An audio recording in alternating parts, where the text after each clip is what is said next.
আল্লাহর কাছ থেকে সাহায্য পাওয়ার দোয়া। আগিসনে ইয়া রাহমান, এই দোয়াটা সবসময় পড়বেন, বিশেষ করে বিপদে পড়লে। সেজদায় গিয়ে এই দোয়াটা যদি 3 বার পড়েন তাহলে আপনারা অনেক লাভবান হবেন। আল্লাহ আপনাদের ডাকে। আল্লাহর কাছ থেকে সাহায্য পাওয়ার দোয়া। আগিসনে ইয়া রাহমান, এই দোয়াটা সবসময় পড়বেন, বিশেষ করে বিপদে পড়লে।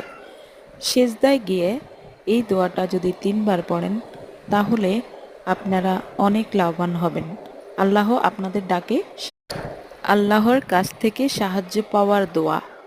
আগিসনে ইয়া রাহমান, এই দোয়াটা সবসময় পড়বেন, বিশেষ করে বিপদে পড়লে। সেজদায় গিয়ে এই দোয়াটা যদি 3 বার পড়েন তাহলে আপনারা অনেক লাভবান হবেন। আল্লাহ আপনাদের ডাকে।